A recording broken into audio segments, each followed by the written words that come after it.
नमस्कार विद्यार्थी मित्रांनो, मी सागर सोनवणे इन्फिनिटी अकॅडमीमध्ये तुम्हा सगळ्यांचं स्वागत करतो। आपल्या समोर एक प्रश्न आहे मित्रांनो, जो की ASO 2016च्या परीक्षेमध्ये विचारलेला होता।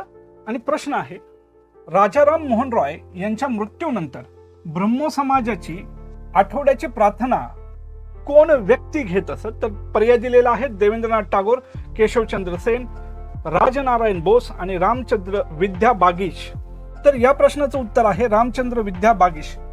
मित्रांनो, 1832 मध्ये राजाराम मोहन रॉय यांचा मृत्यू झालेला होता आणि त्यांच्या मृत्यूनंतर ब्रह्मो समाजाचं काम देवेंद्रनाथ टागोर यांनी पुढे चालवलेलं होतं।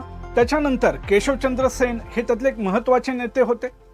भारतातल्या प्रबोधनाच्या चळवळीला खूप मोठी चालना देण्याचं काम या लोकांनी केलेलं होतं।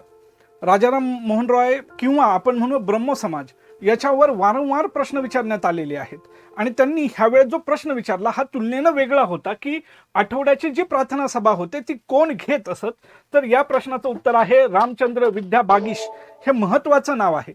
आपण अशासारख्या प्रश्नांना तयार असलं पाहिजे आणि अशाच प्रश्नांच्या माहितीसाठी तुम्ही इन्फिनिटीचं पेज मित्रांनो नक्की लाईक करा। धन्यवाद।